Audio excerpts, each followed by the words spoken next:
6. The Kennedy bloodline. Ties to other elite families. To be a researcher and to be informed that the Kennedy family is a top 13 Illuminati family is akin to being told a needle is in a haystack. Someone has estimated that there are 200,000 Kennedys in the United States. 1 And on a list of the most populous surnames of Ireland in 1890, Kennedy ranked 17th. 2 And a recent book listed it as 16th most common today. Fortunately, there is information that allows me to identify at least part of the satanic Kennedys from all the rest of the Kennedys. You will learn some of this later in the article. Kennedy ties to other elite families. Again, the ties between various Illuminati families is very involved, and a long unraveling process, similar to untying a set of bad knots, confronts the researcher. The Kennedy family abounds with marriages to names such as Anketells, Baileys, Booths, Buckleys, Collins, Hatfields, Humphreys, Freemans, James, Phelps, Reagans, Russells, and Smiths. 3 The Kennedys that we will look closest at are related to the Fitzpatricks, a powerful Irish family whose coat of arms has 3 fleurs-de-lis with a dragon and a lion. The Fitzpatricks may tie back to France, and they may possibly part of the Sang Royal. Sangral is the term used in the older manuscripts, which can mean both royal bloodline or Holy Grail.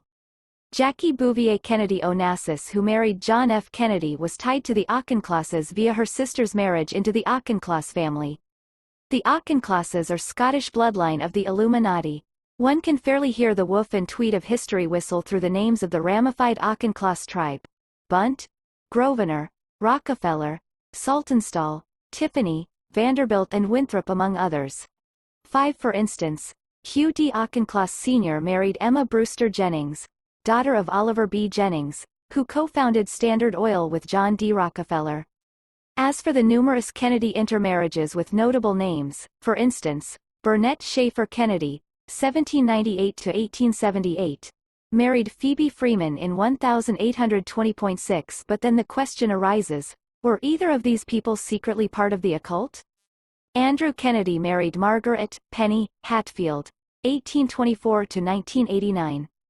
The Andrew Kennedy family is allied with the Hatfield, Bailey, Collins, and Mullins families. 8 Again, a person is confronted with a great deal of clues, but precious little time and resources to try following up the numerous leads. Reference to consult concerning this entire section. There are several versions of how the Kennedys got started, but when one goes in and examines things, what turns out is that the origins of the Kennedys as Ireland are very clear. They are descendants of Brian Bourne, also known as Brian Kennedy, and his nephew who spelled it Cynide. The name thereafter was O'Kennedy. They originally were a Dalcassian sept, and were in the area near Killahoe, and Killikennedy Parish is a reminder of that ancient fact. The O'Briens and McNamaras forced them into new territories where they became the Lords of Ormond, what is now North Tipperary. Most Kennedys in Ireland today are still found in that area. The Kennedys remained powerful into the 16th century. The Kennedy family divided up into 3 branches: 1. Don, brown; 2. Fionn, fair; 3. Rua, red. The Scottish Kennedys. Around 1600 a Scottish branch of the Kennedys appeared. There are several stories as to how they got their name Kennedy, and it is possible that they were not from Ireland. However, interestingly, genealogists have ascertained that whether the various branches of the aristocratic Kennedys in Scotland and Ireland may have different origins, because the origins of the Scottish branch is unclear, it can be shown that they all subsequently intermarried and became related if they were not related to begin with. Gail Marie Kennedy points this out on page 3 of her book My Kennedy Ancestors. It is believed that all the foregoing Kennedy families are related either by virtue of being descendants of common ancestors, or by intermarriage. I looked up in Burke's General Armory to get a listing of the aristocratic Kennedys. It is clear that there have been quite a number of powerful aristocratic Kennedys. One of the more powerful recent Scottish aristocrat Kennedys was the Marquess of Ailsa, 1872 to 1943. Because he is often called the Marquess of Ailsa, you might not know him by his name Archibald Kennedy, who was the 15th Earl of Cassilis. This branch of the Kennedys married into Scottish royalty. For instance, Sir James Kennedy married Mary, a daughter of King Robert III, and their son was Sir Gilbert Kennedy was made Lord Kennedy before 1458. Archibald Kennedy was an extremely powerful Freemason and held numerous key positions in the Grand Lodge of Scotland. He was first Grand Principal from 1913 to his death in 1943. At his death his titles passed to his brother Charles. Archibald Kennedy was initiated in Holywood House Lodge No. 44, Edinburgh, November 17, 1896. 10,000 Famous Freemasons, Volume L, put out by the Missouri Lodge of Research, page 8. How are the various prominent Kennedys related? So the question always arises as I examine the elite of the Illuminati and the New World Order. How is this Kennedy related to this other Kennedy? For instance, how is David M. Kennedy, who is a Bilderberger, and William Jesse Kennedy III, who is a key man for the Duke Illuminati family? He is Pres. of Mutual Life Insur. Company, a Duke Financial Asset, DIR. of RCA, trustee of the Ford Theater where the elite killed Lincoln, and associated with the Pilgrim Sock. Through the Conference Board of NYC. Although I can't explain the exact ties, I can safely say that if one goes back several hundred years the Kennedy aristocrats all tie together.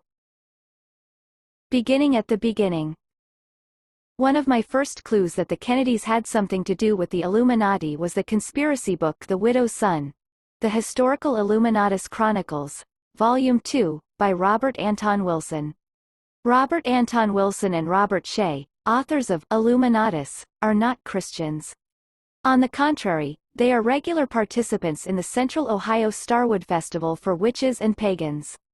Robert Anton Wilson has publicly on a number of occasions explained that he is a Gnostic and a great fan of Aleister Crowley.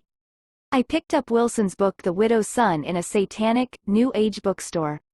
In both Volume 2, the teaser chapter at the end, and in Volume 3 of the Historical Illuminatus Chronicles 1 is taught the significance of Brian Kennedy, the first Kennedy, and how Brian Kennedy's blood got into some very important royal bloodlines.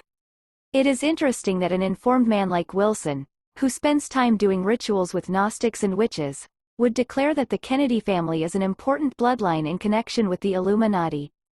How many people knew that Tip O'Neill, Speaker of the House of Representatives, was a descendant of the Kennedy clan? Wilson writes for New Agers and witches, not for Christians. One gets the feel that his experience with the occult has somehow given him a very good idea of what is going on in terms of the Masons, the Illuminati, etc. He writes his books in such a way that they are historical novels with a great deal of facts, and yet one is always left wondering by the style of writing whether the author wants to be taken serious or not. Is what he writes make-believe or history padded with some fiction? I personally believe it is just the way the occult works. They expose the facts for their own people, but in a way that will not be taken seriously by others.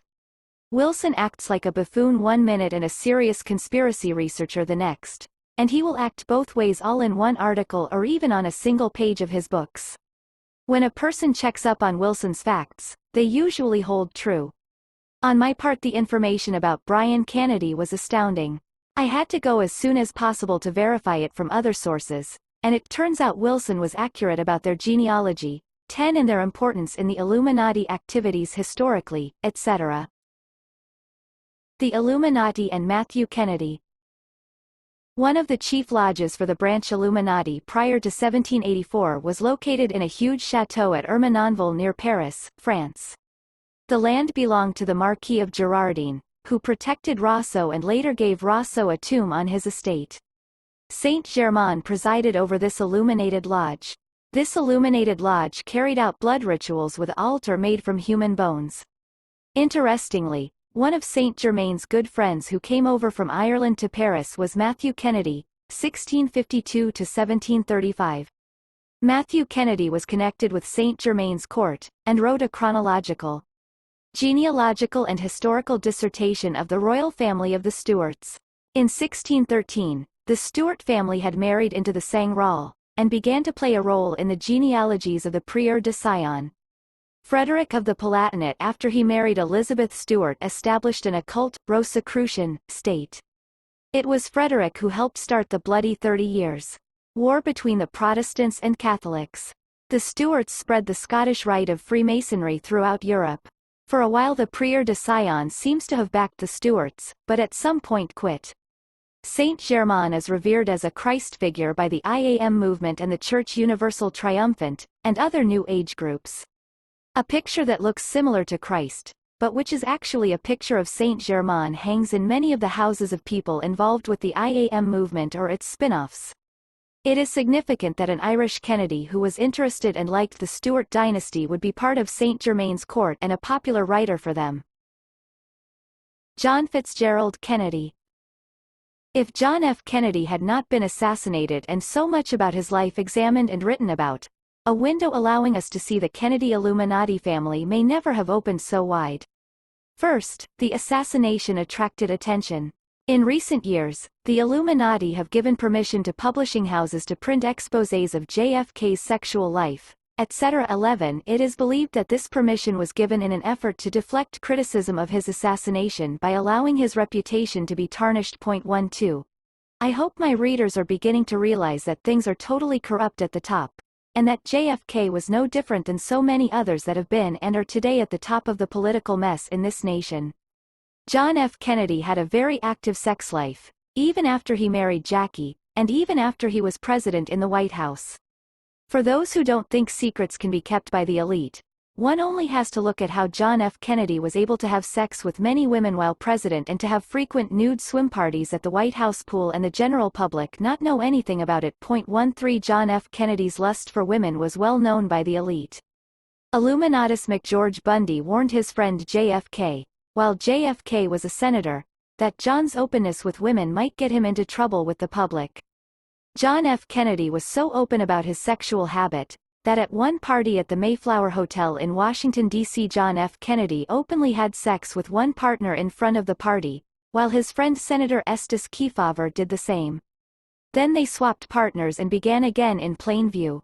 John F. Kennedy had many one-night stands, as the world calls them. These were merely women hustled up by his aides or the Secret Service or his friends like Frank Sinatra. But Kennedy also had long-term relationships with some of the women he was sexually active with. It is those relationships which reveal so much about the hidden satanic side of the Kennedys. John F. Kennedy had 3 long-term girlfriends, Marilyn Monroe, Jane Mansfield, and Zsa Zsa Gabor, which were also girlfriends of Anton LaVey, who has headed the Church of Satan. Jane Mansfield was a high priestess of the Church of Satan. Marilyn Monroe was a participant in LaVey's satanic rituals before LaVey founded his Church of Satan. Both JFK and his brother Robert Kennedy had affairs going with Marilyn Monroe, and both visited her just prior to her mysterious death. Zsa Zsa has been interested for years in the occult. JFK also had relationships with other women connected with the Illuminati also. Before we examine the significance of these 3 relationships of JFK's, and before we get into his liaisons with other women who were Illuminati connected, let's cover the relationship between Anton LaVey and the Illuminati. California was very fertile soil for Satanism due to a host of factors. 2 lesser-known factors are that there were Haitian communities which practiced voodoo in California at the early part of this century.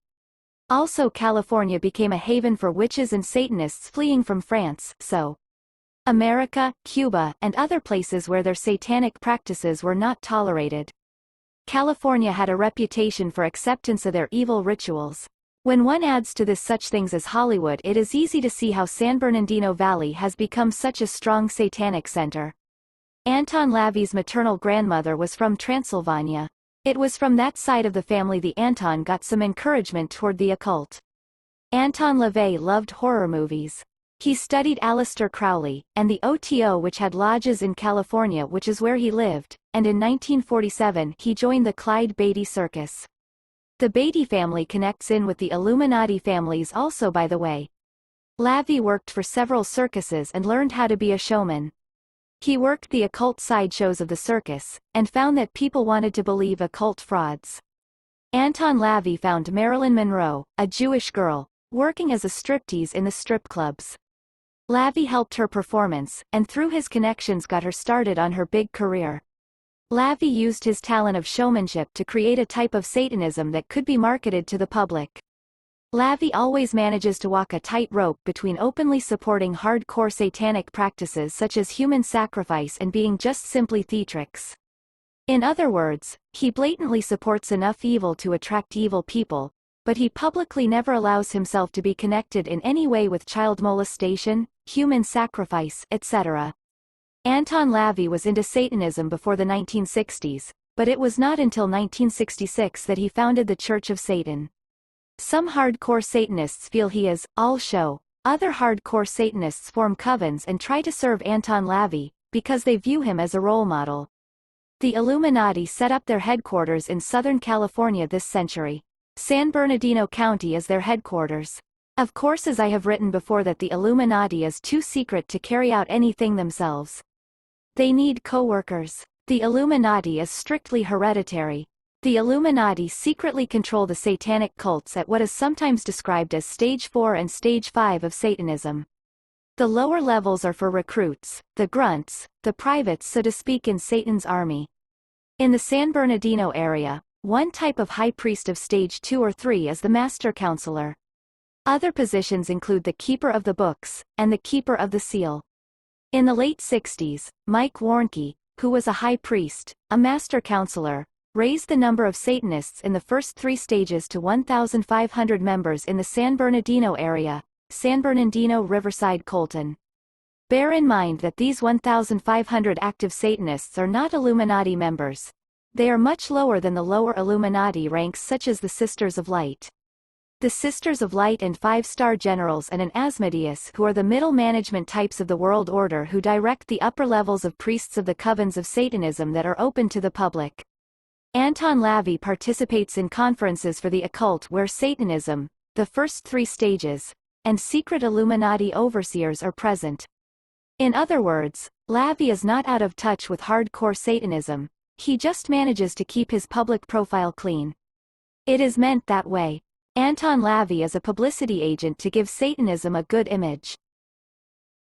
Marilyn Monroe. Anton LaVey knew how to be a showman. He took Marilyn Monroe, helped her with her acting, and with his connections helped her get a chance to act. John F. Kennedy had a long-term relationship with Marilyn Monroe. When JFK was elected at the convention to be the presidential candidate, the Kennedys threw a party at the convention. The party was described this way: every delegate at the convention was provided by the Kennedy group with anything they wanted for their entertainment, including liquor and women sent to their room. JFK spent the time at the convention and the next day afterwards, making love to Marilyn Monroe. After his acceptance speech, the whole group went over to his close friend Peter Lawford's for a skinny dipping party. Peter Lawford, Frank Sinatra and Sammy Davis Jr. were close friends to each other and to John F. Kennedy. Sammy Davis Jr. became a member of the Church of Satan after LaVey started it. From the middle of 1955 to the end of 1959, JFK had a suite on the 8th floor of Washington's Mayflower Hotel set aside for his extramarital affairs. FBI file. Jane Mansfield. During the 1960s, Jane Mansfield and John F. Kennedy had their relationship. They met at places like Beverly Hills, Malibu, Palm Springs. JFK had several men who bearded for him. That is, they would act like the women JFK was to get were their own date. One of these was Dave Powers, who even went so far as to write in a book, "Johnny, we hardly knew ye," that whenever Jackie left Washington, JFK, Jack, and him would eat together, and then the president would say his prayers and go to bed alone. One of the things Dave Powers did was to help procure a steady stream of new women for Jack.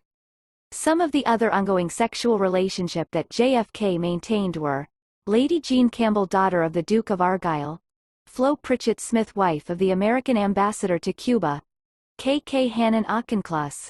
In this case, although they had a long-term close relationship, no one knows what they did together. Judith Campbell Exner. Judith was Sinatra's girlfriend who he passed on as a favor. Judith worked for the mafia, in particular she worked for Sam Giancana and John Roselli, who for some reason also both worked for the CIA.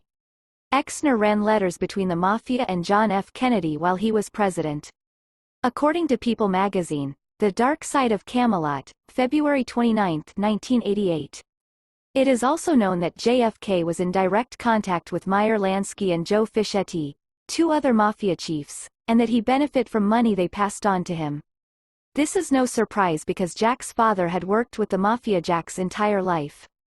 There are a number of respectable books by ex-Satanists or ex-organized crime members where they are clear about how those groups love to blackmail people.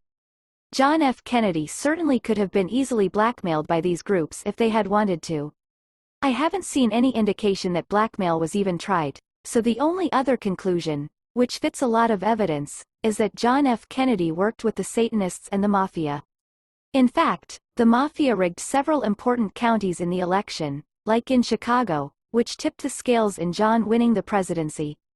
That's an entirely different thing that this article won't get sidetracked on. A poem by Jackie. Something that Jackie wrote on their honeymoon about Jack seems to me significant. When Jack and Jackie were newlyweds after their wedding September 1953, the president of Mexico Don Miguel Alemán let Jackie and Jack use his villa. During their use of the Mexican president's villa, Jackie wrote a poem about John, her new husband. He would find love, he would never find peace, for he must go seeking the golden fleece. A woman named Jackie, page 134. One of the writing projects that I have wanted to see done, and I have delegated it to a good friend, is to give my readers an article on MJ12, aka the Wise Men, or the Study Group.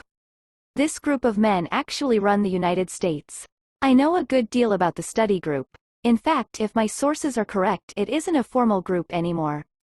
There are not formal meetings, but rather meetings happen at random with people accidentally bumping into each other. MJ12 draws members from the Jason Society and the Jason Group. Both the Jason Society and the Jason Group are named after Jason and the Golden Fleece. There are reasons to believe that Jackie knew some of the way the power structure operated. Jackie was good friends with many of the top Illuminati men in this nation. In fact, she ended up marrying Onassis, who was a king in Maria, the Illuminati. Could Jackie have meant in this poem that Jack was wanting to climb the ladder clear up to the Golden Fleece, i.e. the Jason Society and MJ12? Joseph Kennedy. Joseph Kennedy was John F. Kennedy's father. Through various means I independently learned that Joseph Kennedy was part of the Illuminati. He was a member of the Pilgrim Society, a 60 of the branch Illuminati. He also worked closely with the mafia, and other kingpins in the Illuminati. Perhaps in another article we can cover more about Joseph Kennedy. This article is about long enough. I thought I might wrap it up with a story about Joseph Kennedy. The story demonstrates that much of what politicians tell the public is simply for their own benefit, and often only lies. Jack Kennedy got the reputation after Britain and the Germany began fighting in WW2, as being against the United States entering the war. Jack Kennedy held the prestigious job of being the U.S. ambassador to Great Britain at the time. The fact that Jack Kennedy was given such an extremely vital position shows that the Kennedy family is important within the Illuminati. At that point in time, like no other time, it was important who the U.S. had as ambassador. After the war began, and both countries had martial law, and extensive military communications, the ambassador was really not quite so critical in his role. One of the men who worked at the embassy for the Americans was an American Tyler Gatewood Kent, a career officer in the U.S. Consular Service. Tyler Kent believed in a world conspiracy before he began working in the code room. While he worked there, he was astonished that Roosevelt was secretly involving the United States in WW2 and lying to the American public. Further, Roosevelt was pulling strings to get us involved while lying to the public. Kent secretly took 1,500 PGS of secret documents, which he was going to show to the public to expose the conspiracy. Kent never made it. He was arrested. In order for the British to hold him, Jack Kennedy had to revoke his diplomatic immunity on May 20, 1940. Ambassador Joe Kennedy did that so he could receive a harsh sentence, because if he had been brought back to America, the public might have gotten outraged at what the politicians had done. According to standard operating procedure and protocol, Kent should have stood trial in the U.S. The papers he had taken were American embassy papers, not British. Although the court records show that no evidence was introduced that Kent was a spy, Joseph Kennedy later would concoct a long story for the public that Kent was a Nazi spy. Kennedy went on speaking engagements around the U.S. after he was relieved of his ambassador post, and Kennedy made it sound like he was wholeheartedly against the war. If Kennedy had really been against the war, if he had simply denied the British the chance to keep Kent, Kent could have spilled the beans about what Roosevelt was doing, and the outrage would have destroyed Roosevelt's chances to fool the American people. Instead, Roosevelt was able to proceed and develop the elements for the Pearl Harbor attack. While Kennedy pretended to be against the war, he was serving as an intimate accomplice in maneuvers designed to fool the American people. This is a good example of how even today the public is looking to certain public officials to save them. They think that these politicians will try everything possible to help them fight the system, so when they fail to beat the system, the people think they have been beaten fairly. To be continued. Revisiting the top 13 Illuminati Kennedy family. The intention originally was to have the article on the top Illuminati Kennedy family in 2 parts. Perhaps sometime a second part can come out. So far I have only exposed a small part of the Illuminati Kennedy. As might be expected of any good Illuminati family, the Kennedy are connected to drugs, to the Monarch program, to death, euthanasia programs, to the British monarchy, and to the various organized crimes group, mafias, etc. For this issue, I merely want to cover a few aspects of the Kennedy family which I didn't take the time to cover in the May 15, 93 issue. One aspect is the connection of the Illuminati Kennedys to the drug trade, and another is their connection to death, care, and the Knights of Malta. Readers are invited to read more about the Knights of Malta in one of the last articles in this newsletter. After WWI, Joseph Kennedy worked for Galen Stone, who was a partner in the prominent firm of Hayden Stone & Co. Hayden, Stone & Company had ties to the Rothschilds. In order to gain respectability, Joe married into the Fitzgerald family. This is a common Illuminati tactic. It seems many of the Illuminati men look for a wife who will gain them respectability. Often wives like this are not even brought into the Illuminati activities, so that they can be the best cover possible. Kennedy's mob connection has been written about, but perhaps 2 are worth pointing out again. Joseph Lindsay, who was a kingpin of organized crime in New England and a partner in crime with Meyer Lansky, was a crime business partner with Joseph Kennedy. Joseph Lindsay in fact was listed as the top contributor to Ted Kennedy's Senate race one year. Andre Meyer, head of the Meyer family, was manager of the Kennedy estates. One other business partner of Kennedy was the Bronfmans, who are powerful Illuminati figures in Canada. Kennedy was in business with Newark's Reinfield Syndicate, of which the Bronfmans owned 50%. Winston Churchill, whose connections to the elite are brought out in other newsletters, personally gave the grant to Joe Kennedy, which gave him the Brit Alcoholic Distillers franchise for the American market. After Joe Kennedy became the ambassador to Britain, we can catch a glimpse of how powerful the Illuminati are. The British royal family, at the request of Joseph Kennedy, put on their full royal regalia for the Kennedy family. When Kennedy arrived in Britain as American ambassador, he contacted the Astors and the Sassoons. Sir John Wheeler Bennett, founder and head of RIIA's research division, is credited by those in the know as having written Kennedy's master thesis, which was later made into a book, Why England Slept. Perhaps one of the items that best shows the hidden power behind Kennedy is his daughter's marriage to William Cavendish and Joseph Kennedy's comments about it. Kathleen married the Duke of Devonshire. The Duke of Devonshire was a very prestigious position within the British nobility. Dukes are second only to the monarchy. Joseph Kennedy was often heard saying, "If Kathleen and her husband were living, I'd be the father of the Duchess of Devonshire, First Lady in Waiting to the Queen, and the father-in-law of the head of all the Masons in the world." Koskoff, David E. Joseph P. Kennedy, A Life and Times. Englewood Cliffs, N.J. Prentice Hall, Inc., page 378. Joseph Kennedy was in the British branch of the Knights of Malta, which is called the Order of St. John. Interestingly, Jackie Bouvier Kennedy Onassis' sister Lee married Prince Stanislaus Radziwill. The Radziwill family established the Order of St. John of Jerusalem, that's the Knights of Malta, in Poland in 1610. They also helped establish the order in the U.S. See the article on the Knights of Malta this issue. Another tie-in between the Kennedys and the Knights of Malta concerns the hospice movement. The Kennedy Institute for the Study of Human Reproduction and Bioethics, located at the Jesuits' Georgetown Univ, is helping fund the Knights of Malta's hospice movement in America. In October 1978, the first annual meeting of the National Hospice Organization took place. Senator Edward Kennedy was one of the two keynote speakers. What is the hospice movement, which is being conducted by the Hospitallers, one of the names the Knights of Malta go by? It is a movement to allow old people the right to die. The Knights of Malta have an ancient history of running drugs and in administering mind-altering drugs in their hospitals instead of giving medicine.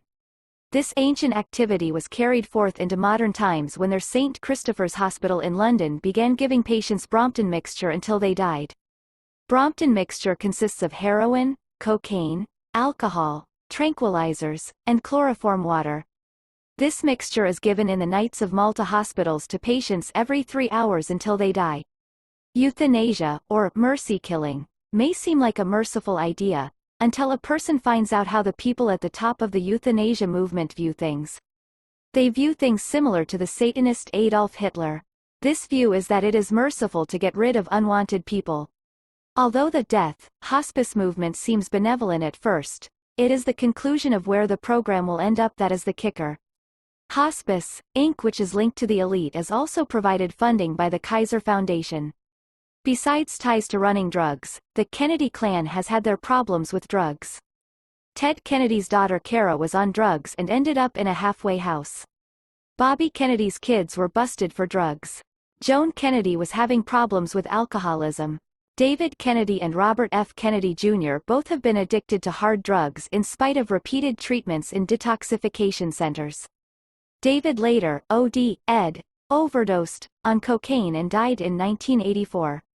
Pat Kennedy Lawford's husband was dependent on drugs and alcohol. It is not well known that the Illuminati have long used drugs. Elite people such as the Rothschilds, Winston Churchill in London, and the royal family were using all cocaine, heroin and opium, not to mention occult ceremonies too. Queen Victoria, thought by many to be such a straight-laced lady, and her guests regularly used large quantities of cocaine and heroin. The royal summer residence was Balmoral, and this was the site of frequent drug use, and one has to wonder what else. Short summary. This revisit to the Kennedys shows some of their ties to other elements of the Illuminati's vast scheme of things. Until people begin to recognize that the Kennedys wielded an occult power via their bloodline, they will not begin to appreciate why the Queen of England and her family would honor a request from an Irish commoner to have her family dress up in full regalia for the pleasure of this commoner's family. The friendship Winston Churchill had with Billy Graham, with Joe Kennedy, and his very close relationship with Onassis have recently been discussed. Churchill was an active Freemason. He also was a Druid. This is the picture of Churchill joining the Albion Lodge of the ANC, Order of Druids at Blenheim, the 15th of August 1908. Follow-up on the Kennedy family. There has been new attention focused on the Kennedys. JFK's widow died, and then his mother Rose has also died recently. Last year, I read a book which was very well researched. It is entitled A Question of Character: A Life of John F. Kennedy by Thomas C. Reeves. The book does away with all the propaganda, media hype and lies, and tells the truth about the Kennedys. The book is well documented. The author spent a great deal of energy trying to find out the truth about JFK. What emerges is not public image that is so well known. JFK had only about a 119 IQ, did very poorly in school, and could barely spell. JFK's father had the wealth and connections to buy his son anything. Although Kennedy had a back problem which made him almost crippled, his father got him into the Navy during WW II.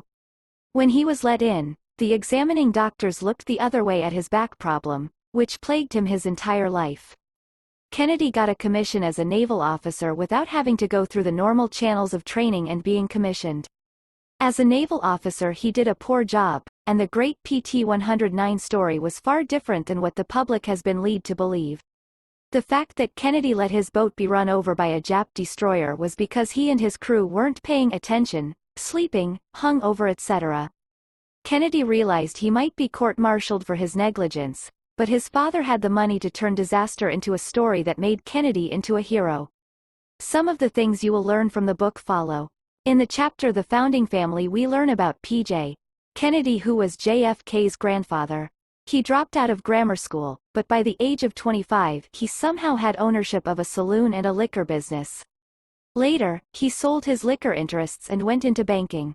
He also went into politics and via corruption was a successful politician. He won elections by hiring men to vote repeatedly for him.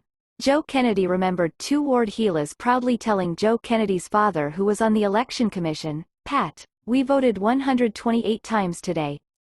Joe, PJ's son, married Rose Fitzgerald. The Fitzgeralds were a mighty Italian clan that had helped William the Conqueror become ruler of England. Honey Fitz was her father, and he had a reputation for graft and vote fraud, as well as a not-so-secret notorious affair with a girl named Toodles. Rose got her education in the Catholic Sacred Heart Convent, which she completed a month before her 20th birthday. Her father was removed from the House of Representatives after voting fraud was uncovered. Joe was acquainted with Roosevelt when FDR was only NS Secretary of the Navy. Joe became an insider with the stock market, and knew how to manipulate stock prices to fleece the small fish that tried to play the stock market. Various gangsters reported that during Prohibition they had smuggled illegal liquor into the U.S. with Joe Kennedy. Joe worked with David Sarnoff and his Radio Corp. of America. Joe had an extremely varied sexual life. He had affairs with countless women, and his son JFK followed in his footsteps. Joe bought a 15-room, 9-bath home in Hyannisport, Mass. on Nantucket Sound. This became a favorite summer home of the Kennedy clan. He also bought a 6-bedroom Spanish-style house on the fashionable North Ocean Boulevard in Palm Beach, Florida, which became the clan's winter home. Rose is described as self-centered, stingy, prudish, and often spiteful. Her servants called her Madam. Rather than being the model mother that is pictured to the American public by the Kennedys, she was often gone. JFK told his mother off at age 5, "Gee, you're a great mother to go away and leave your children alone." As an adult, JFK confided to a friend, "My mother was either at some Paris fashion house or else on her knees in some church. She was never there when we really needed her. My mother never really held me and hugged me. Never, never." Further, his father's lack of respect for his mother led JFK to say, "My mother is a nothing." P.40. Imagine growing up without a mother to hug and kiss you. JFK's father tolerated litty nonsense and no disobedience. P.33. The life JFK lived at home was not a life of compassion, but one of rigid obedience. The children were stripped of many things ordinary children would have. They didn't even have their own rooms. Page 41. Most children have a room of their own sometime in which to place their belongings and knick-knacks. The few times JFK as a boy invited friends over, they were frightened to death at how his father would fly into a rage and give the Kennedy boys a tongue lashing. The children were not allowed to express pain. For instance, when one of the Kennedys were hurt and came to his mother for sympathy, she ordered, "On your feet, now you know how to behave. Go out there and behave as you know you should." It is highly likely this strictness was related to some type of mind control which even then was practiced by satanic families. Joe had his daughter given a prefrontal lobotomy and then banished to a nursing convent. From then on his daughter Rosemary did not exist. One wonders what the full story was about Rosemary. Was she sexually abused as is done to so many of the elite's daughters of satanic families? Felix Frankfurter, who played such a prominent role with Charles T. Russell, was a good friend of Joe's. JFK managed to hide from the public during his life the fact that he wore glasses, and also to some degree his intense back pain which hurt him intensely. On page 40 we learn that JFK was unable to ever have a self-revealing conversation. JFK had a total lack of ability to relate. Everything was very surface in his relations with people. He was very skilled at picking up women, and getting them to bed. And he had many good friends. However, he didn't have the ability to love or relate to others. This is another clue that he may have had some type of SRA abuse. On page 40, Reeves writes, "At the root of it were months of loneliness and their parents' often selfish, insensitive behavior. But I wonder if it didn't go deeper. From what I know from informers, it goes deeper and involves SRA. JFK wasn't even told of his brother Teddy's birth, until he came home from boarding school and discovered he had another brother. JFK was very unsuccessful at most everything he did. His father had so much influence and power that he could get his son out of almost any difficulty. A friend of JFK's recalled, with Jack, Nobody really admired what he did or respected what he did, but they liked his personality. When he flashed his smile, he could charm a bird off a tree. At the age of 17, Jack went to Harlem to a brothel. Later, he nicknamed his sexual organ JJ. Meanwhile, his father was the chairman of the Securities and Exchange Commission, SEC, and an informal advisor to Pres. Franklin D. Roosevelt. I might add here, that if you look closely you will find the Illuminati kings are the advisors to the presidents. I have mentioned some of these already, like in the article on the Bundy Illuminati family. Another example may be found in the book The Old Boys, the American Elite and the Origins of the CIA by Burton Hirsch. On page 41 of The Old Boys we learn that President Eisenhower's special assistant for Cold War strategy was Nelson Rockefeller. The most dangerous situation this country has ever been in was the threat of the Russian military, and who was the primary advisor to our President Eisenhower during his term as a U.S. president during the Cold War? Illuminati king Nelson Rockefeller. JFK went for 1 year to the London School of Economics according to the story given the public. Actually he went there for 1 month, didn't do any academic work and came back home. But it is significant that his father tried to send him to a school in which so many of the elite have gone to. JFK had help in writing and putting out a book entitled Why England Slept. Henry Luce, who headed Time Life and who was a good friend of Joe Kennedy, gave the book good publicity in Time magazine, and his father bought between 30,000 to 40,000 of the books and stored them in the attic and basement of his Hyannisport home in order to make Jack's, JFK, book a bestseller. When JFK went to California in 1940, one of the places he stayed at was with William Randolph Hearst, who is another Illuminati figure, at his coastal castle. Hearst would give help to Kennedy later on too. When Kennedy ran in politics, Hart's Boston American wouldn't even accept Kennedy's opponents' paid political advertisements. Joe Kennedy worked for the FBI after WW2.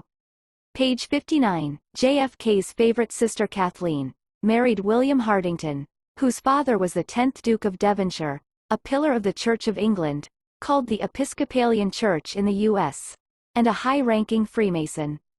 After marrying him, she had an affair with aristocrat Peter Milton, Lord Fitzwilliam. After Joe Jr. died, JFK's father started grooming JFK to become president. After Jack was elected to the House of Representatives, his 3 best congressional friends were Richard Russell, Spessard Holland, and Robert A. Taft. Notice that 2 of these are from well-known Illuminati families, the Tafts and the Russells. By the way, the occult Tafts and occult Russell families have intermarried. Because there is so much disinformation out about the people who run this country, it must sometimes seem rather bizarre that people like me come along and say there is a satanic conspiracy of great magnitude. If Americans were as a whole critical thinkers and would challenge the propaganda that the controlled media gives them, then the false fronts and false public images of their leaders might not get written up so easily as history.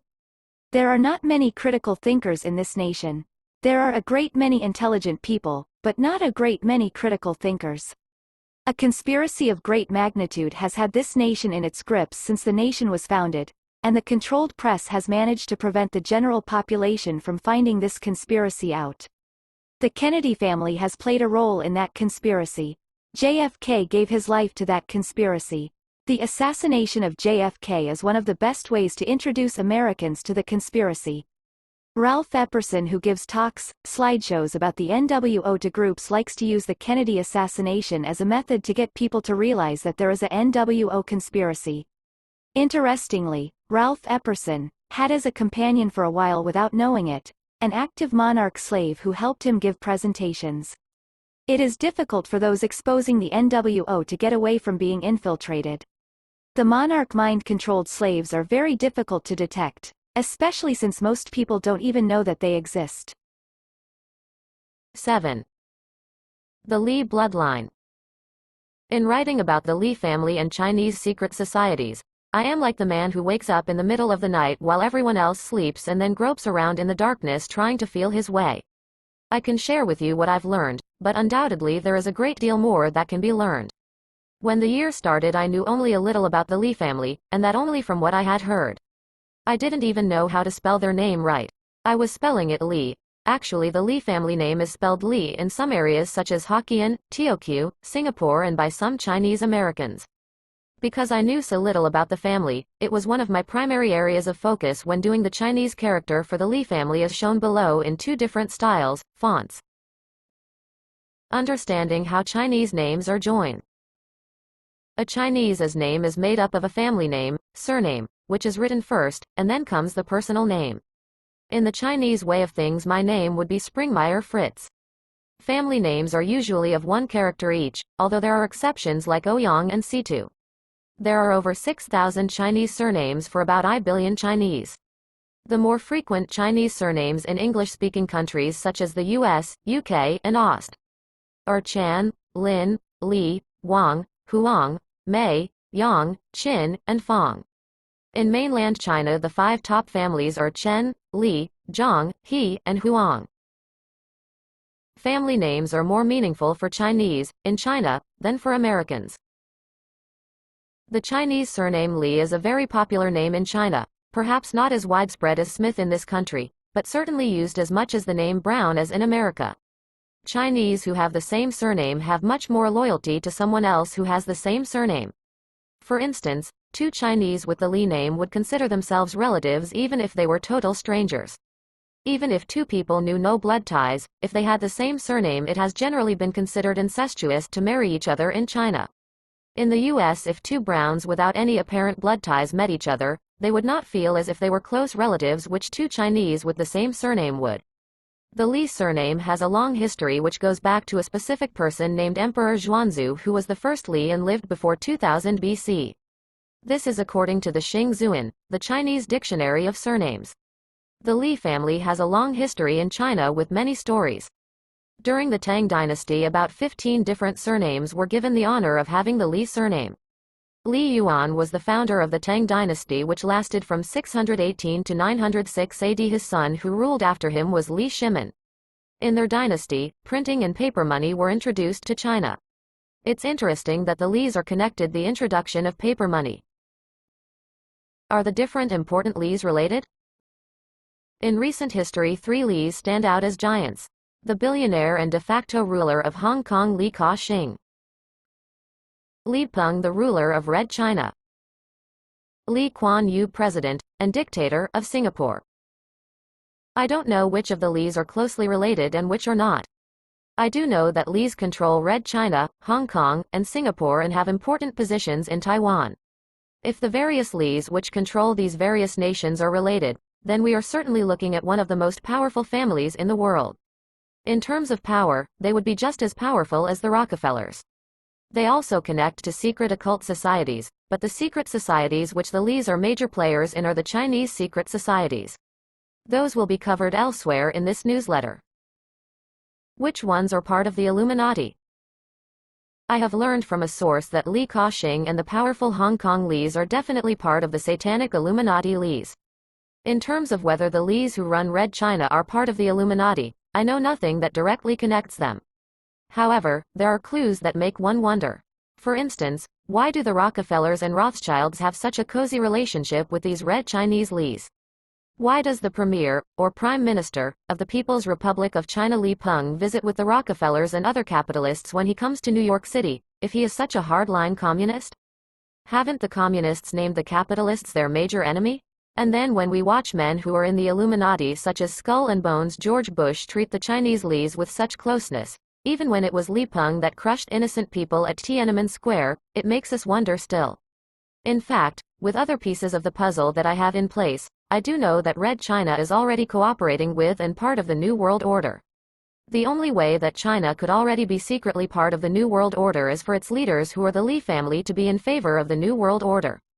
This strongly suggests that the Li family in China is also part of the Illuminati. From what I know, the range of possibilities range from them being only sympathizers with the NWO elite to them being outright members of the Illuminati. I lean toward the latter view. Then there is Singapore. Singapore is lock, stock, and barrel in the New World Order. They went to a cashless society before anyone else. One of the Li family, who spells his name Li, Lee Kuan Yew, a Cambridge-educated lawyer, was dictator of Singapore for decades. He has ties to the British elite. As an example of his dictatorship, Lee didn't like long hair on men, and so men coming into Singapore with long hair would have their passports taken away and either got a haircut or went to jail. In 1959, when Britain gave Singapore its independence, the Lee family, in this case also spelled Lee, controlled the People's Action Party, which ruled the country. In 1976, the People's Action Party monopolized politics so much that they won all 69 seats for parliament. Lee Kuan Yew was placed into the all-powerful position of president in 1965, where he remained, I believe, until 1991. Singapore's leaders made Singapore very anti-communist during the Cold War, and when Nixon began his trips to Wu, China, Singapore began making goodwill political mission to China. In 1975, Lee's henchman Foreign Minister S. Rajaratnam went to China and met with Zhou Enlai.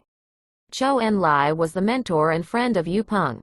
Yu Peng's early life. Actually, to be more specific, after Li Peng's father, who was a leading communist, was shot by the nationalists in 1931, Zhou Enlai more or less adopted Li Peng and raised him. Zhou Enlai got Yu Peng into Moscow's school system, where, when the Russians finally realized his brilliance, wanted to keep Li Peng and train him for their own purposes, and Yu had to escape back to China. For whatever reasons, Li Peng was an advocate of the Soviet style of economics. Before being placed into his prominent position that he holds today, Li Peng managed China's economy for many years. Li met Mao in 1976. Lee Kuan Yew himself met with Mao Zedong, then the leader of Red China. Mao Zedong himself is closely tied to the Li family. Li Ta-Chao was the head of the Communist Party in northern China during the fighting with the nationalists. Mao's bodyguard was a Li family member, Li Yinchao. Mao's mentor was Li Ta-Chao, who had ties to the Red Spear's secret society. Other early high-ranking communists such as Chu Tai, Ho Lung, and Lu Chib-tan had memberships in the Red Spear's secret society, and Li Xiaochul Han, an early communist leader, was a member of the Green Gang's secret society. We will cover more about the Li family and its relationship to Chinese secret societies later, as well as explaining some about the various powerful secret fraternities. It may well have been Li Ta-Chao's guidance that led to Mao Zedong writing the first systematic attempt by a Chinese Marxist to characterize the class basis of secret societies, and emphasizing their importance for revolution. Mao cooperated with the Ko-Ino Way, a secret society that helped his revolution, but strangely the official collection of Mao's works neglects to include Mao's appeal to them for help. This neglect is noted on page 4 of Popular Movements and Secret Societies in China, 1840 to 1950. Mao Zedong is also a product of the Harlot Christian Church.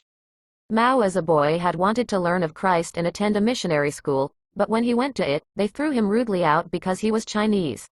Mao never forgot the bad treatment he received at the hands of Christians. That explains in part his hatred of Christianity. A closer look at the Illuminati family in Hong Kong.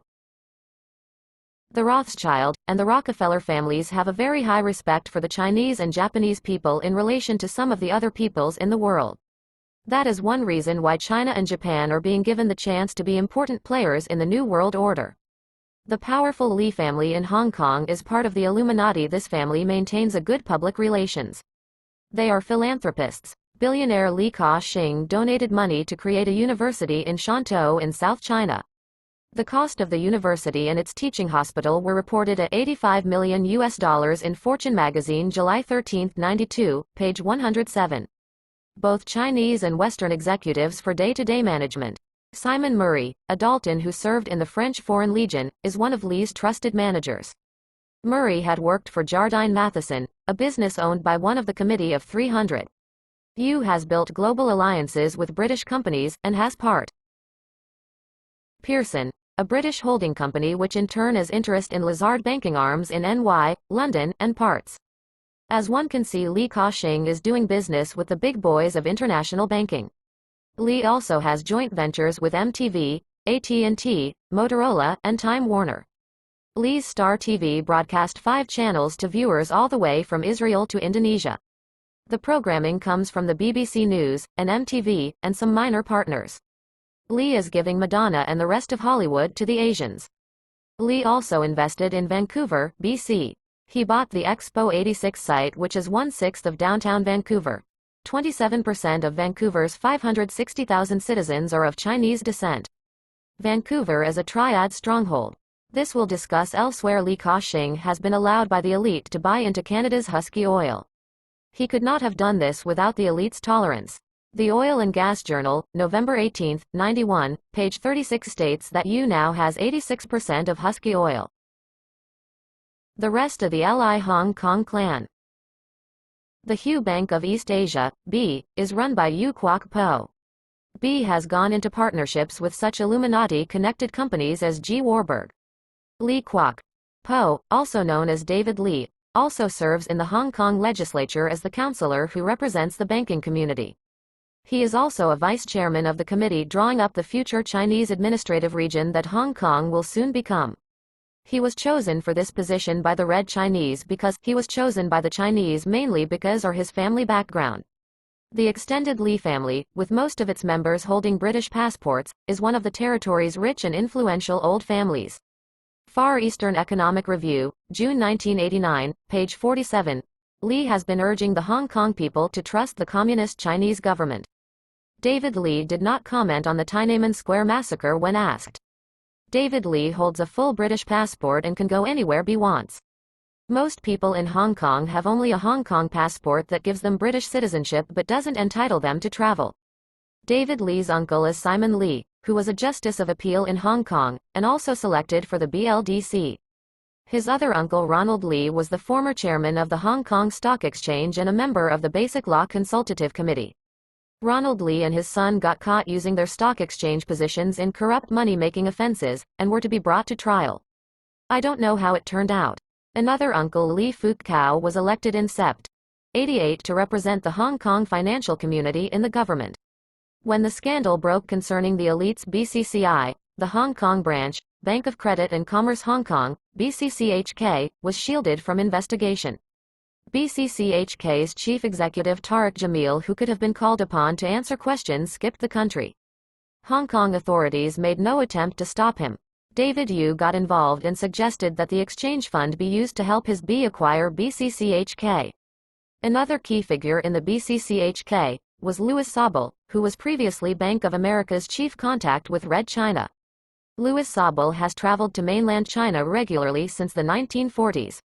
He is rumored to have done dubious practices while chairman of BCCHK, but he left the country for destinations unknown. Li heads up American Express International in the area. Li Pel Wu was one of the 5 best-paid chief executives in banking in 1990. Some of the Li family in Hong Kong have taken on the trappings of Christianity, behind which are their other nefarious activities. One Li, Florence Tim Oi Li, has become a lady Catholic priest. National Catholic Reporter, October 19, 90, page 12. Richard Li has become a media mogul for Asia. And Victor Li ran the East-West Center in Hawaii. Red China. The real decision making in China's political system takes place within the Politburo, and particularly among the 7 members of its standing committee, in consultation with retired party elders. The China Business Review, January to February. 1993, page 22. This inner circle of 7 men includes 2 members of the Li family, Li Peng, who is the head of this inner circle, and Li Ruowan, who is head of the Communist Party's propaganda. Li Ruowan has been a member of this inner circle since 1989. The other men on the inner circle are Jiang Zemin, Chao Shi, Hu Jintao, Lu Huaqing, and Zhu Rongji. As Premier or Prime Minister of China, Li Peng has met with a great many of the world's leaders, and many of the Illuminati's men. Contact, cooperation between the Illuminati and the Lis. General Li Mi fled to the Golden Triangle and was provided via CIA agents supplies. It was Li Mi who started up the poppy fields to produce drugs that would be marketed by the other top Illuminati families. It was not chance that Li began opium production. The whole affair was a carefully calculated event by the Illuminati, who have made millions running drugs for centuries. In the 1960s, another Li took over after Li Mi died. His name was Li Wen Huan. The elite made room for the Lis to open the Li Commercial Bank for Business on Long Island, NY. After Bush was ambassador to China, Carter selected 6 Degrees, Pilgrim Sock. MMBR, Thomas S. Gates to represent the U.S. to China. David Rockefeller gave his okay to the selection of Gates, and Gates was transferred directly from working on the board of J.P. Morgan and Company to Peking. The Illuminati's banks have been lining up over the years making loans to Red China. One of the articles that I read to understand where Clinton was going with Red China was in the January to February '93 issue of the China Business, which had on its cover a picture of Clinton and Li Peng with the question, "A new era?" As many of the elite's articles are, it was long on rhetoric, propaganda, etc. I think the bottom line was that Clinton is going to follow the advice of his China advisors and that Clinton does not want to rock the boat in our relations with Communist China. The idea that is being planted by the question on the cover is about the size of things. The elite are moving us closer to their new era. The Li family and Chinese secret societies. In my investigation of the Triads, I discovered that the Li family is one of the principal families which has controlled it. The Triads is a Chinese secret society which is something of a cross between the Masons and the mafia. Something in the line of P2 Freemasonry, except much bigger. The Triads are not well known in this country, but they are many more times powerful than the mafia. It is known that the mafia was invited to work with the Triads in 1970, and at the time the mafia didn't like the Triads' arrogance. However, in my opinion, the Triads were not being arrogant considering how powerful they were at the time. I suggest the reader read the article on the Triads for more understanding on this. For the sake of completeness, I will list some of the Li's past and present that have been important Triad leaders. See below. I am not trying to weary you with all these strange names, but in breaking new ground on understanding this powerful Illuminati family, if specific details are not given out, we risk losing some of the picture. The Li's control Hong Kong and the Triads run Hong Kong. Is there a connection between the Li family and the Triads? Yes, there is a big one, but it is very secret. The Li family and genetics. The Li family has also provided some of the greatest scientists in the field of genetic research. Genetic research has been an avid interest of the satanic hierarchy. Summary. The facts I have of what is going on with the Li family are just enough to provide us with the basic picture. The Li family in Hong Kong is part of the satanic hierarchy and works hand in glove with British and American elite. They also help run the Triads. Whether or not the Lis in Hong Kong are related to the Red Chinese Lis who run China, I do not know, but it is clear that some Lis run Red China and also Singapore. Both these countries work hand in hand with the satanic hierarchy, so it makes one suspicious as to whether their leaders are part of the hierarchy too. If these Lis do consider themselves blood relatives, which they might, we know that according to Chinese custom they would do this to a great extent anyway, then that makes the Li family an incredibly powerful family of worldwide importance. The history of China is a history of authoritarian dynasties and the secret societies that opposed them. Throughout Chinese history, there has basically been only one recourse to opposition to the establishment, that was through secret societies. Secret societies have been a way for the powerless to struggle against whatever they perceived as the cause of their misery. There has never been any lack of recruits for Chinese secret societies, and there has never been any lack of causes to use to rally the poor masses against for motivating people into joining secret societies. There seems to be no end to the supply of men willing to lead secret societies also. In fact, I know of over 250 Chinese secret societies, some of which are no longer in existence. Obviously, we are not going to cover that many secret societies in this article. What criteria do I have for selecting what I will write about in this article? First, I desire to show the compatibility of Chinese secret societies to Western secret societies. This compatibility is the reason that the Triads can work with the mafia, the CIA, and the Illuminati. These points of compatibility explain how Freemasonry can work with some of the Chinese secret societies.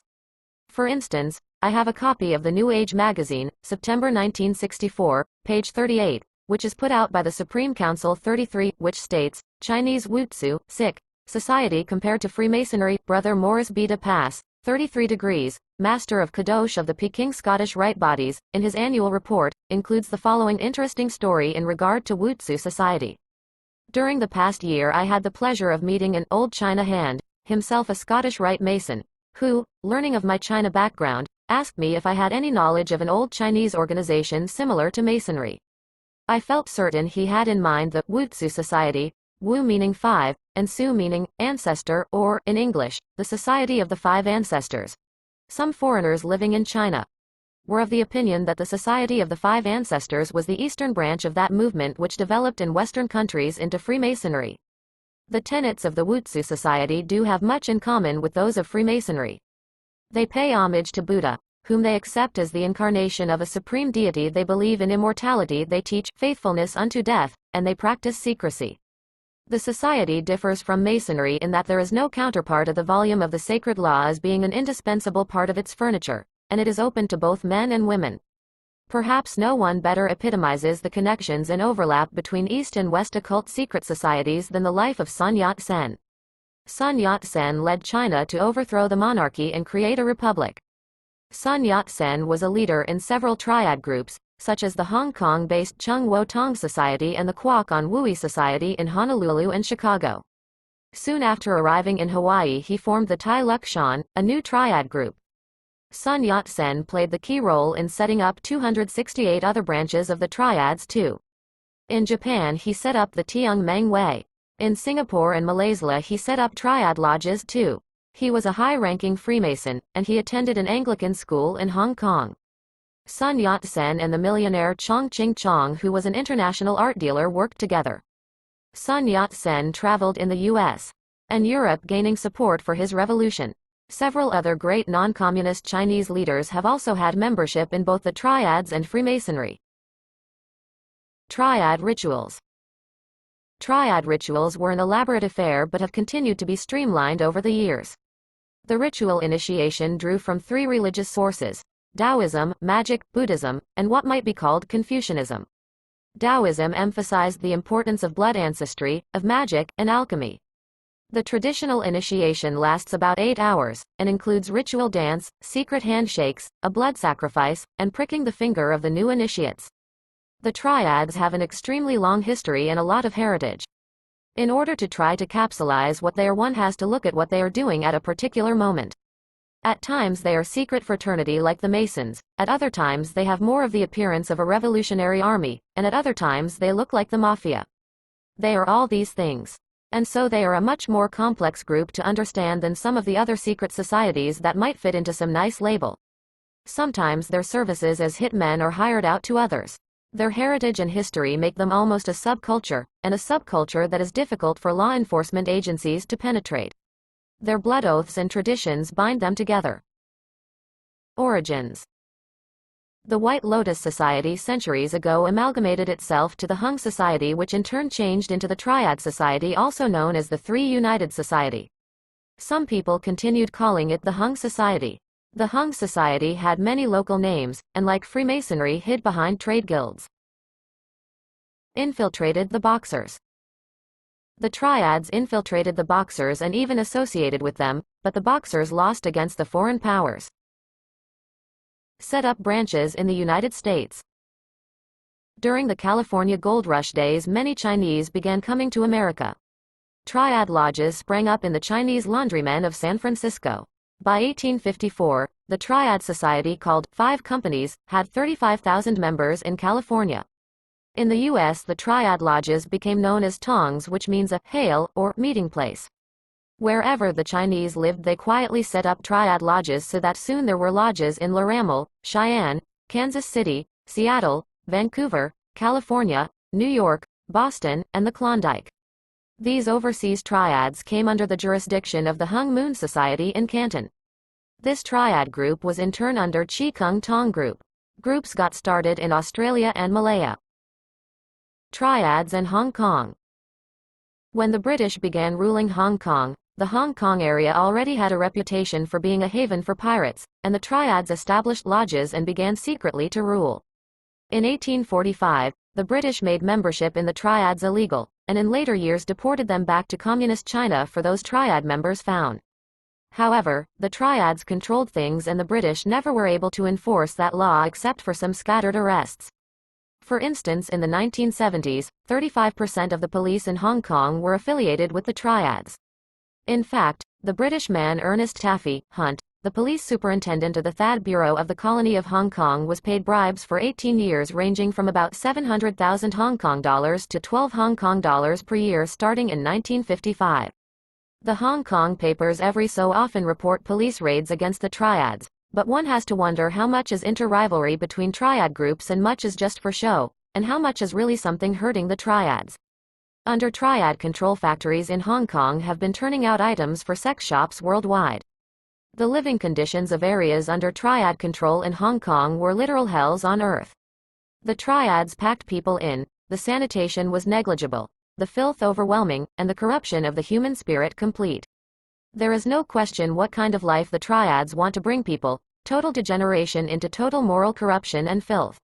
Like the Masons, but to a much lesser degree, there have been a few Triad mutual aid societies for their own members, but in general these have been rare. The Triads have exacted extortion money from almost everyone in Hong Kong. The history of their extortions and threats etc. is many books long. In short, the whole trading economy of Hong Kong was under their power. And the Lee family is now working with them. See the Lee article in this issue. Various scandals over the decades have repeatedly shown that the Triads have totally infiltrated the Hong Kong government and police force. Wherever ethnic Chinese were hired, the Triads infiltrated. And then even many of the non-Chinese were bought off. People in Hong Kong who have watched the Triads do illegal acts right in public have frequently been frustrated by the lack of police response. The Triads and China. Before the communists took over, the Triads ran China. For instance, in 1917, it was discovered that the Triads along with the Vice President of the Republic of China were stealing public funds to purchase opium to deal in the drug trade. The leaders of Free China have been Triad leaders. Many of them have also been Freemasons. After the communists took over, the Triads had to go way underground. The communists never stopped the Triads, but they did make them much more secret. You may remember when the Tiananmen Square massacre occurred, the newspapers quietly reported that the Triads had smuggled the leaders of the democratic movement out of Red China. As was just said, the communists have never broken the power of the Triads. In fact, not only has the brutal Red Chinese government been ineffective against the Triads, most of the police everywhere have been. The Triads are the most powerful criminal fraternal group in the world, except for the Illuminati and the families that make up the Illuminati's Committee of 300. The mafia is small peanuts compared to the Triads. The Triads are almost untouchable by any law enforcement group. For instance, in Great Britain the British do not have hardly any ethnic Chinese on their police force to even try infiltrating the Triads. The Triads have operated in the United States for over 100 years, and are major drug handlers working in cooperation with the Illuminati kings, and most Americans do not even know they exist. And although America has ethnic Chinese, Americans of Chinese descent do not speak the Chinese dialects that undercover agents would have to know to break into the Triad operations. Different Triad groups. There are numerous Triad groups. By 1931, there were 8 main Triad groups and they had divided Hong Kong up into geographic areas and ethnic groups that each was responsible to control. The 8 main ones at that time were the Wo, the Rung, the Tung, the Chuan, the Xing, the Fuk Yi Hing, the Yian, and the Luan. Each had its own headquarters, its own sub-societies, and its own public covers. The Fuk Yi Hing's cover was that it was registered as a benevolent society for workers. It had 12 branch offices and a membership of 10,000. Yian's cover was as the Yian Commercial and Industrial Guild. The Wo operated as death gratuity associations. Anyway, each found some cover to hide behind. Most of the martial arts dubs were fronts or affiliations with the Triads, and continue to be, not only in Hong Kong, but to some degree in other countries too. As an example of how divided the Triad groups are, one of the large ones, the Wo Society was itself split into 3 major factions: Wo Xing Tong, Wo Young Yi, and Wo Hopta, which for years struggled for domination of the Wo Society. By the late 1950s, there were 41 affiliated organizations to the Wo Society Triad. Today the Wo Xing Wo is the most powerful of the Wo group Triads. One of the Triad groups that works with the Illuminati is the Sun Yian aka Yian Commercial and Industrial Guild. Sun Vian was the prime controller of the Kowloon walled city which produced sex toys for the international market.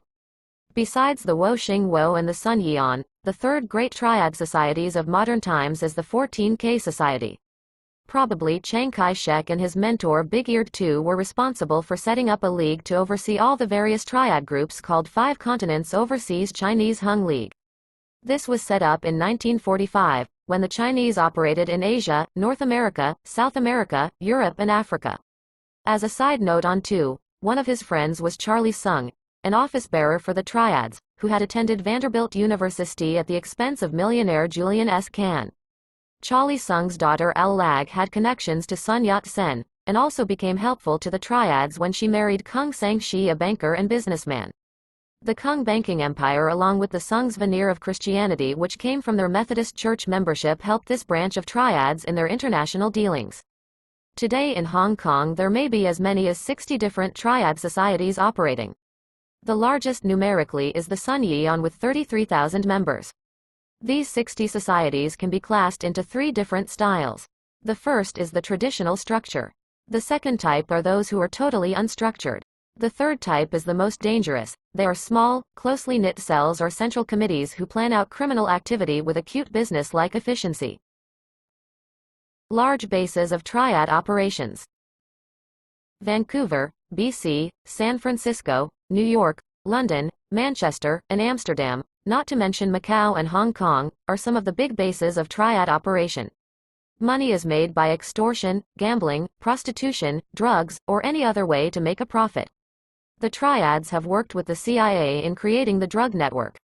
The creation of the Golden Triangle as a source for drugs was a joint CIA Triad operation.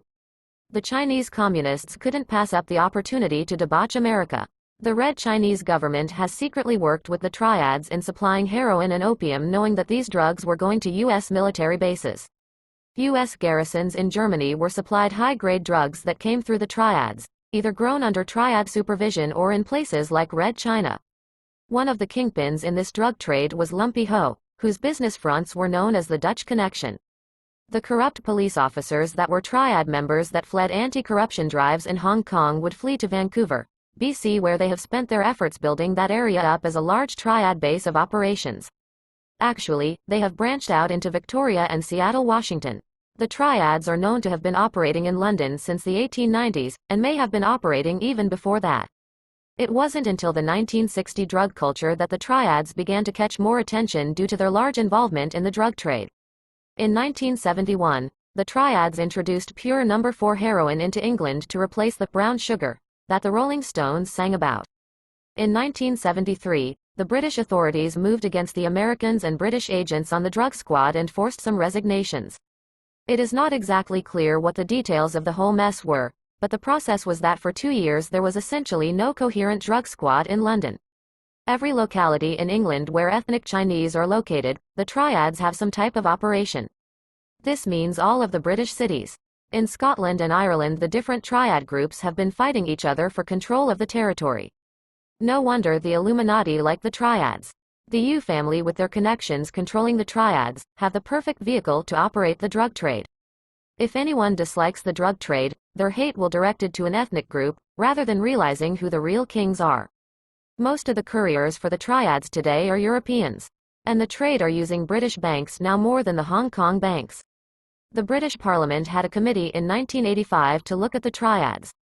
They reported that the Triads posed no threat to the UK.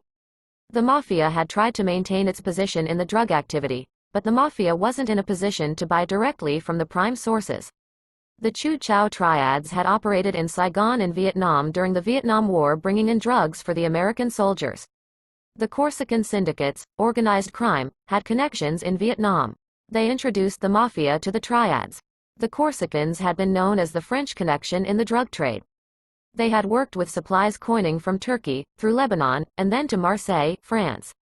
Now the Triads ship Asian drugs to the US via South America, and the Triads control the drug trade in New York City almost totally now. Bear in mind that the Triad leaders did this only after working out agreements with the top Illuminati families. If the top Illuminati families were not cooperating, the Triads would be out of business. One of the strong arm units of a New York Triad group called Hip Sing Tong is the Flying Dragons.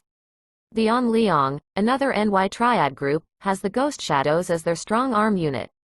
If one takes a city like Toronto, Canada, there the population of Chinese and Vietnamese is 175,000 at least. This is a large pool of people from which to build Triad lodges. There are 10 Triad societies operating in Canada. Right. Tattoo that identifies members of the Triad 108 group in Singapore. Photograph from the secret society branch of the Singapore Police in Australia.